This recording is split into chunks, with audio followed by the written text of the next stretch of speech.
தமிழகத்தில் பிறக்காமல் தமிழகத்திற்கே வராமல் தமிழ் மண் மீதும் இந்திய விடுதலை மீதும் ஆர்வம் கொண்டு அயல் மண்ணில் போராடி மகாத்மா காந்தியடிகளின் அன்பை பெற்ற பெண் மங்கை தில்லையாடி வள்ளியம்மை. மோகன்தாஸ் கரம்சந்த் காந்தியை மகாத்மாவாக மாற்றிய மண்ணின் மங்கை இவர். இந்திய நாட்டு விடுதலைக்கு அயல் நாட்டில் போராடி இந்திய கொடிக்காக தனது ஆடையை அளித்து புரட்சி ஏற்படுத்தி புதுமை பெண்ணாக வரலாற்றில் இடம்பெற்றவர் தில்லையாடி வள்ளியம்மை. இவர் அளித்த ஆடையை வைத்துத்தான் இந்திய நாட்டின் கொடிக்கான வித்து உருவாக்கப்பட்டது என்பது பதியப்பட வேண்டிய வரலாற்று தரவாகும்.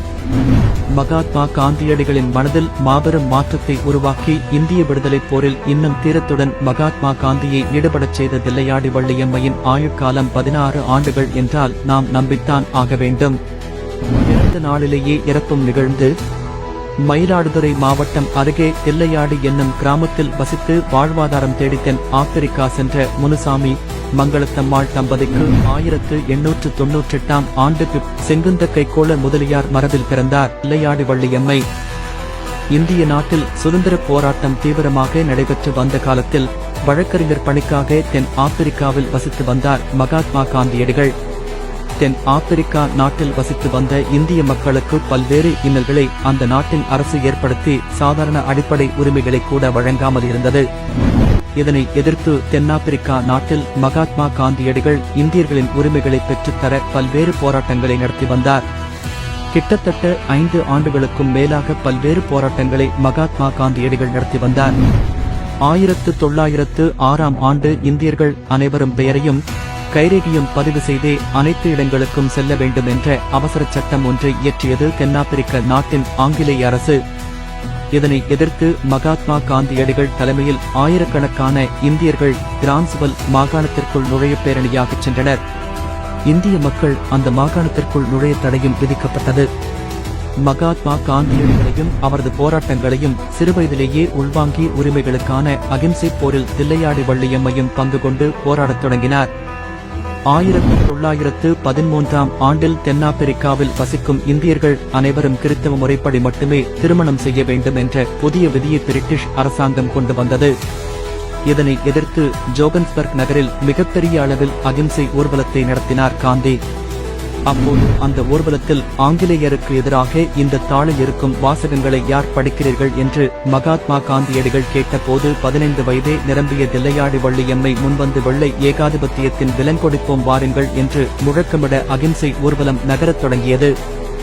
மாபெரும் மக்கள் ஊர்வலத்துடன் 86 நாட்கள் அகிம்சை முறையில் நடைபெற்ற பேரணியில் முன்னிலை வகித்துச் சென்ற மகாத்மா காந்தியை சுட்டுக் கொல்ல அந்த நாட்டின் காவல்துறையினர் மகாத்மா காந்தியை நோக்கி துப்பாக்கியுடன் வந்தபோது மகாத்மாவின் முன் நின்று என்னை வீழ்த்திவிட்டு காந்தியடிகளைச் சுடு என்று மன வலிமையுடன் நின்று மகாத்மாவை காப்பாற்றினார் வள்ளியம்மை. இதனை மகாத்மா காந்தியடிகள் தனது சுயசரிதை நூலில் வியப்புடன் கூறியுள்ளார். ஊர்வலத்தின் நிறைவில் அனைவரும் கைது செய்யப்பட ஊர்வலத்தில் ஆங்கிலேயருக்கு எதிராக கனத்த குரலில் வாசகங்களை முழங்கி பிரிட்டிஷ் போலீசாரை திகைக்க வைத்த தில்லையாடி வள்ளியம்மையை கைது செய்து பெயரை பதிவு செய்கின்றனர். அப்போது தனது பெயரை கூறி இந்திய நாட்டைச் சேர்ந்தவர் என்று கூறினார். அதனை கேட்ட ஆங்கிலேய அதிகாரிகள் சிரிக்கின்றனர். இந்தியா என்ற நாடும் கிடையாது, அந்த நாட்டுக்கென்று ஒரு கொடியும் இல்லையே என்று கூறினர். அதனை கேட்ட தில்லையாடி வள்ளியம்மை தனது ஆடையில் ஒரு பகுதியை கிழித்து ஆங்கிலேயர் முன் இதுதான் என் நாட்டின் கொடி என்று வீரமுழக்கத்துடன் பதில் கூறுகிறார். தில்லையாடி வள்ளியம்மையின் பதிலால் கொதிப்புற்ற ஆங்கிலேய காவல்துறையினர் அந்த சிறுமி மீது கடுமையான பிரிவுகளில் வழக்கு பதிவு செய்து சிறையில் அடைத்தனர். சிறையில் கடுமையான தண்டனைகள் விதித்து சரியாக உணவுகள் வழங்கப்படாமையால் தில்லையாடி வள்ளியம்மையின் உடல்நலம் பாதிக்கப்பட்டது. சிறை அதிகாரிகள் தில்லையாடி வள்ளியம்மையிடம் சிறு அபராதம் கட்டி மன்னிப்பு கடிதம் எழுதினால் விடுதலை கிடைக்கும் என்று கூற அகிம்சை வழி வந்த எமக்கு மன்னிப்பு கடிதம் இழுக்கு அவமானம், சிறையிலேயே உயிர் போனாலும் மன்னிப்பு கேட்க மாட்டேன் என்று நெஞ்சரத்துடன் கூறினார் வள்ளியம்மை. மகாத்மா காந்திக்கும் தென்னாப்பிரிக்கா ஆங்கிலேய அரசுக்கும் தற்காலிக ஒப்பந்தங்கள் மூலம் சிறையில் இருந்த அனைவரும் விடுதலை பெறுகிறார்கள். தில்லையாடி வள்ளியம்மையை சிறையில் இருந்து மகாத்மா காந்தி சுமந்து கொண்டு வந்து நன்றாக மருத்துவ சிகிச்சை பெறுமாறு அறிவுறுத்துகிறார். சிறையில் இருந்து வெளிவந்து 10 நாட்களில் உடல்நிலை மிகவும் மோசமாகி தில்லையாடி வள்ளியம்மை 1914ஆம் ஆண்டு பிப்ரவரி 22ஆம் நாள் மரணமடைகிறார். தில்லையாடி வள்ளியம்மையின் மரணச் செய்தி அறிந்து துயருற்ற மகாத்மா காந்தியடிகள் தமது பதிவில் தில்லையாடி வள்ளியம்மை இந்தியாவின் மேன்மையான குழந்தை என்றும் இந்தியாவின் சுதந்திர போராட்ட வரலாற்றில் தில்லையாடி வள்ளியம்மையின் பெயர் என்றும் நீங்கா இடம்பெற்றிருக்கும் என்று பதிவு செய்தார். தென்னாப்பிரிக்கா நாட்டில் ஜூலை 1914 நாள் தில்லையாடி வள்ளியம்மையின் நினைவுச் சின்னத்தை திறந்து வைத்து எமது போராட்டத்திற்கு உந்து சக்தியாக இருந்தவர் தமிழகத்தின் தில்லையாடி வள்ளியம்மையே என்று உரையாற்றினார்.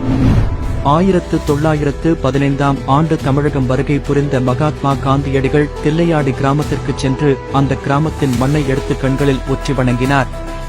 எமக்கு விடுதலை உணர்வின் உச்சத்தை உணர்வு ரீதியாக உணர வைத்த மாபெரும் பெருமைக்குரியவர் தில்லையாடி வள்ளியம்மை என்று தமது சுயசரிதையில் பதிவு செய்துள்ளார்.